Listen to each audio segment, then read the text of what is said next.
결말부터 보여드릴게요.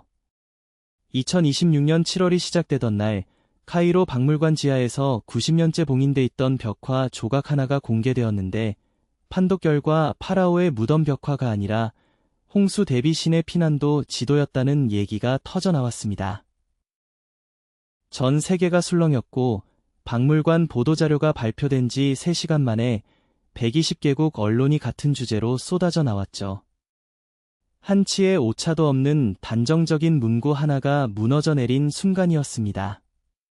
그리고 이건 끝이 아니라 시작이었어요. 우리가 알고 있는 건 전부 거짓말이었죠. 인 거요. 이제 5,000년을 되감아 갑니다. 학교에서 배운 피라미드는 오로지 왕의 영원한 안식처라는 문장, 사실은 19세기 탐험가들의 추정이 100년 넘게 굳어진 해석일 뿐이었을지도 모릅니다. 피라미드 단지는 단일 건축물이 아니라 당시 도시의 47개 구획과 물길, 창고, 기지와 하나의 시스템으로 엮였다는 가설이 지금 제일 유력하거든요. 2026년 기준으로도 고대 기록 유물 디지털 목록은 100만 건이 넘는데 그중 기능이 확정된 건 30% 남짓, 나머지는 아직 추측으로 버티고 있습니다. 그러니까 전설처럼 박제된 역사가 아니라 우리가 만든 읽기 프레임이 문제였다. 이 말이야말로 핵심인 거죠. 과연 다음 장면에서 이 거대한 돌산은 왜 정말로 무덤이 아니라 생존 지도의 조각이었는지 여러분은 어떤 결론을 내릴지. 배경과 맥락. 이야기를 시작하기 전에 한 가지 떠올려 보세요. 우리가 지금 파고드는 건 고대의 장면이 아니라 계산기로 환산하면 시간 자체를 거스르는 의도적 선택의 흔적들이거든요.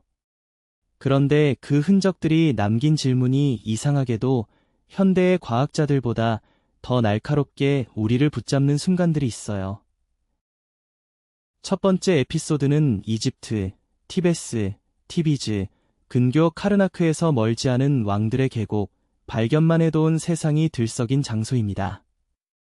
1922년 11월 4일 한국 고고학자 하워드 카터는 후원자이자 당시 한국 귀족이었던 카르나번경, 조지 허버트, 5대 카르나번경과 함께 발굴을 진행하다가 계단형 입구를 찾아냅니다. 이 사람이 왜 3년 넘게 이 작은 계곡을 캐며 기다렸을까요? 당시 이미 절반 이상 약탈된 무덤이 많았고 왕의 묘는 거의 전부 노출돼 있었거든요.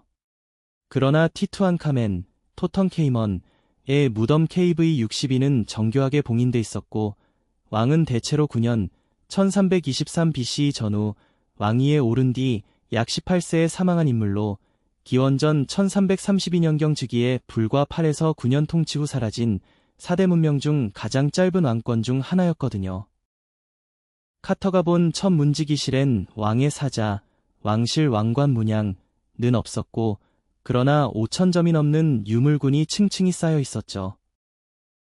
1923년 카르나번이 5개월 만에 죽자 사람들은 바로 저주를 떠올렸습니다. 그런데 정말 이 사람은 왜 이렇게 무거운 금은보화와 두꺼운 밀봉을 고집했을까요? 이 질문은 늘 되풀이돼요. 죽음을 넘어 왕이 남기고 간 건 유물의 양만이 아니라 기록되지 않은 불안이었거든요. 왕조 정치가 급변하던 기원전 14세기 아텐 신앙의 흔적을 되돌리던 아메노텝 4세대, 즉 제18왕조의 종교 균열을 지우려는 제국의 마지막 숨결이 이 무덤 속에 감춰진 건 아닌가, 이런 추측이 계속해서 떠오르는 거죠. 두 번째 에피소드는 반대편, 바다 깊은 곳입니다. 1901년 그리스 안티키테라 근해에서 조개잡이 다이버들이 난파선 잔해를 끌어올리던 중 철판으로 보이는 상자 조각과 함께 금속 부품들이 나옵니다. 이것이 바로 안티키테라 기계죠. 기원전 약 100년경, 즉 2300년 전 만들어졌을 거라고 추정되는 이 장치는 해양 산성 속에서도 80여 점 분의 조각으로만 보존돼 있었어요. 그런데 이 작은 파편들 속에 무려 톱니바퀴 30여 개가 맞물려 있었다니 이게 말이 되나요? 이 사람은 왜 이런 정밀한 기계를 바다에 가라앉았던 선박 안에 싣고 있었을까요? 항해자들의 천문 안내서였다고 보면 문명은 왜 이런 계산을 필요로 했을까? 라는 질문으로 이어집니다. 메타닉 주기 19년 사로스 주기 223개월 같은 주기를 재현한다는 결론이 나오는데 그건 공란에 적어두면 끝나는 수식이 아니라 실전 항해와 의뢰, 농경과 조세 시기를 잡아내는 운영체계였다는 뜻이죠. 2000년이 넘게 이 기술이 사라진 채 있었고 유럽에서 비슷한 기계가 등장한 시기를 기준으로도 거의 1500년 공백이 생겼다는 점이 오늘의 마지막 반전입니다. 과연 사라진 건 기술일까요? 아니면 그것을 잇는 기록체계 자체였을까요? 두 이야기의 공통점은 하나예요. 를 던지면 답보다 빈틈이 먼저 보인다는 점입니다. 왕의 무덤이든 바닷속의 장치든 과거의 사람들은 자신들의 선택을 남기고 떠났고 남겨진 숫자와 이름은 오히려 더 큰 질문을 만들어내는 열쇠가 되거든요. 반전과 전개. 반전과 전개. 에피소드 1. 바빌로니아 점토판의 밤. 유적을 파내면 늘 같은 질문이 먼저 떠오르죠. 이 사람들이 이렇게 정교한 계산을 남겼을까? 점토판 한 장에는 대출 원금 100세켈에 대한 갚을 금액 120세켈, 연 20% 이율이 적혀 있어요. 곡물 세율은 어떤 마을은 수확의 3분의 1, 어떤 마을은 10%로 갈렸고 표면에는 왕의 명령이라는 말이 깔끔하게 들어있죠. 겉으로는 공정한 제도처럼 보였습니다. 그런데 농민의 생활기는 완전히 다르게 읽혀요. 한 해 가뭄이 오면 세율은 그대로인데 수확은 절반으로 줄어들고 이자는 눈덩이처럼 불어나죠. 사람들은 땅을 잃고 아이를 빚담보로 건네고 이름도 기록에서 지워졌어요. 긴장이 올라옵니다. 문명은 위대한 왕의 이야기보다 늘 숫자 앞에서 허우적대는 평민의 목소리로 드러난다는 거요. 에피소드 2.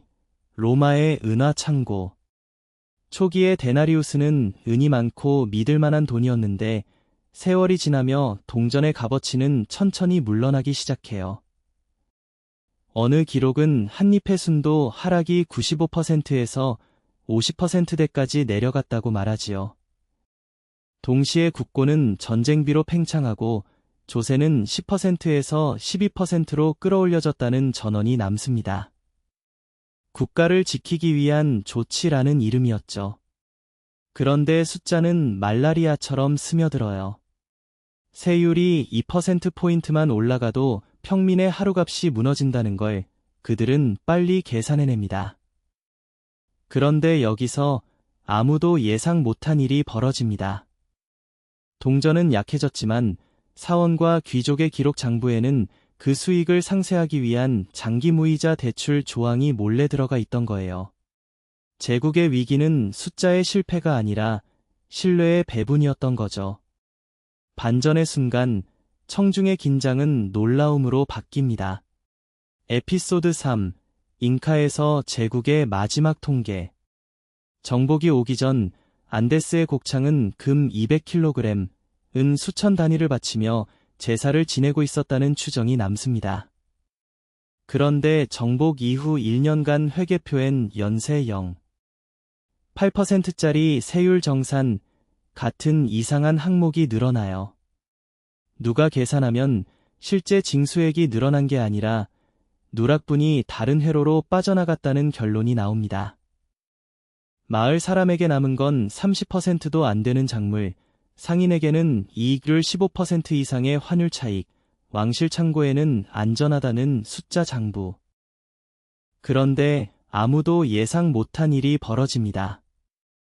기록의 가장자리에서 이름 없는 서기가 모든 수치는 권력의 언어라고 적어두고 사라진 거죠. 이제 공감으로 내려옵니다. 문명은 갑작스레 무너지지 않아요.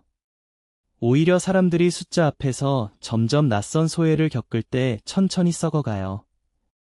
천재적인 건축보다도 한 가정의 밥값을 좌우한 세율 하나, 농부가 감당해야 한 이율 하나가 더 자주 역사를 바꿔온다는 게 이야기의 핵심인 거죠. 그래서 우리가 이 고대의 장부를 들춰보는 건 과거를 비웃으려는 게 아니라 오늘 우리의 합리적 계산, 이 또 누군가의 삶을 삼키고 있지는 않은지 묻기 위함인 거예요. 클라이맥스. 그대의 도시가 무너질 때 사람들은 늘 문이 얼마나 굵게 박혔는지부터 세죠. 왜 무너졌는지, 어느 병사가 먼저 탈주했는지, 누구의 반역이 있었는지부터 가립니다. 그래서 우리도 언제나 같은 질문으로 시작했어요. 로마는 왜 무너졌을까? 처음에는 당연히 적의 수만 떠올리죠. 게르만족 1만. 5만이 아니라 1차 침입군의 숫자는 전체 제국의 넓이와 비교하면 사실 그렇게 크지 않았다는 점이 가장 먼저 위화했거든요. 그런데 로마는 그 침입보다 먼저 이미 안쪽에서 피로했어요. 그 흔적은 성전도, 전투 기록도, 왕의 칙령도 아니라 장부에 가장 먼저 새겨져 있었거든요. 바로 여기서 첫 번째 반전이 나옵니다. 우리는 오랫동안 야만인 침입을 원인이라고 배워왔는데 그건 오직 결과의 일부일 뿐이었죠. 실상은 숫자가 말해줍니다. 3세기 초반 로마의 연간 군비 지출은 왕국 수입의 약 40% 수준이었다고 추정됩니다. 그러나 3세기 말에는 70% 가까이 치솟아요. 군단의 병력은 늘었고 국방비는 거의 2배에 가까이 오른 거죠. 이런 상황에서 세금은 자연스럽게 늘어납니다. 초기에는 수확량의 10% 내외였던 토지세가 일부 주에서 20%까지 치솟았고 같은 토지에서 거둔 수확이 1000단이라면 세금으로 100을 내던 농부가 200을 내야 했던 겁니다. 이건 단순한 증액이 아니라 생존선 넘기기였어요. 둘째 반전은 화폐였습니다. 도나티우스, 디네리어스의 은 함량은 초기에 약 95%였지만 제국이 흔들리기 시작하면서 점점 얇아졌습니다. 어느 시기엔 50% 이하로 내려갔고 후기로 가면 사실상 5에서 10% 수준이라는 추정도 있습니다. 동전 한 잎의 표시치면친 같은데 실제 구매력이 3배씩 줄었다는 기록도 남아있어요. 세금을 내기 위해 동전을 더 내야 하고 시장에서는 물가가 올라 구매력은 떨어지고 결국 국가장부는 적자 구조로 들어가 버립니다. 여기서 우리가 흔히 말하는 손익이 생겨납니다. 한 도시의 장부를 보더라도 수입 120만 데나리우스, 지출 140만이라면 적자 20만입니다. 이 손익표는 단순한 숫자가 아니라 시민들의 삶이 줄어드는 속도를 보여주는 체온계였던 거죠. 그리고 마지막에 진짜로 무서운 계산이 나옵니다. 카이사르 이후 제국이 점점 지배보다 징수에 몰입하면서 지역 간 세율 차이도 커져요. 이탈리아 본토와 갈리아의 세부담은 어떤 도시에서는 6%, 어떤 곳은 12%로 벌어집니다. 차이는 6%포인트지만 실제 체감은 2배 가까이죠. 한쪽은 수확량 1만 가구가 버티는데 다른 쪽은 5천 가구가 토지를 버려 떠났고 그 50%는 도시 안의 노동력과 세원이 동시 감소를 일으켰다는 연구도 나옵니다. 즉, 도시는 공격당해 무너진다가 아니라 도시는 먼저 스스로 회개를 통해 허물어졌다는 이야기입니다. 결국 진짜 이유는 이것이었습니다. 로마의 몰락은 외적의 검 한 자루가 아니라 내부의 세율 급등과 화폐 희석이 만들어낸 장기적 신뢰 붕괴였던 거죠. 외교는 뒤늦게, 군대는 고단하게, 왕권은 점점 빚을 숨기듯 확장했습니다. 그리고 마지막 순간 제국은 칼보다 숫자 앞에서 먼저 무너졌던 거예요. 그렇다면 문명은 언제 진짜로 무너질까요? 성벽이 무너지기 전이 아니라 사람들이 그 조약은 믿을 수 없다, 그 동전은 가치가 없다라고 느끼는 그 지점부터였던 거죠. 그 한 줄이 남겨놓은 말, 바로 그게 역사가 남긴 가장 차가운 반전인 거예요. 마무리. 여러분, 오늘의 여정은 단순히 오래된 유적 하나의 수수께끼를 풀어낸 게 아니었어요. 우리가 흔히 역사는 과거의 이야기라고 말하지만 사실은 현재의 선택을 비추는 거울이기도 하거든요. 사라진 기록 한 줄, 남겨진 유물 하나가 만들어내는 인상은 생각보다 더 정치적이고 더 인간적인 계산 위에서 만들어졌을 가능성이 큽니다. 그래서 역사 미스터리를 추적하다 보면 결국 무슨 일이 있었는가 보다 무슨 일이 남겨졌는가가 더 크게 다가오더라고요. 이 질문은 박물관의 전시장이든 SNS의 트렌드 피드든 지금 우리의 일상과 너무 닮아 있다는 점이 더 오싹하죠. 그리고 솔직히 말해 이런 반전은 마지막 장면에서 갑자기 그게 아니라 하고 목소리가 올라갈 수밖에 없는 순간을 만듭니다. 잠깐 잠들기 전 오늘 밤엔 그 장면을 떠올려 보세요. 우리가 확신하던 연대기들이 누군가의 기대와 두려움으로 조정되었다는 생각이 분명히 마음 한편을 흔들었을 테니까요. 여러분이라면 여기서 어떤 해석이 가장 설득력 있다고 느끼시나요? 댓글로 오늘 다뤘던 사건의 핵심 단서를 당신의 언어로 정리해주세요. 그리고 진짜 가짜를 가르는 기준에 대한 생각도 덧붙여 주시면 좋아요. 구독과 알림 설정은 꼭 눌러주세요. 시리즈를 계속 이어가려면 여러분의 반응이 가장 큰 힘이 됩니다. 설명란 링크 확인하시면 오늘 정리한 자료지도, 사료 원문 발췌, 반론 포인트까지 함께 보실 수 있어요. 다음 편 예고로는 잃어버린 제국의 수도는 실제로 바다 아래가 아니라 기록 밖의 시간에서 살아남았을까를 파헤쳐 보겠습니다. 브리테니커 https://www 브리테니커 스미소니언 매거진 https://www 스미소니언 매그 내셔널 지오그래픽 https://www 내셔널 지오그래픽 설명란에는 참고자료와 이어지는 롱폼 링크를 정리해두겠습니다. 사건의 배경을 더 깊게 보고 싶다면 설명란 자료를 함께 확인해주세요. 구독해두시면 다음 편을 이어서 보실 수 있습니다.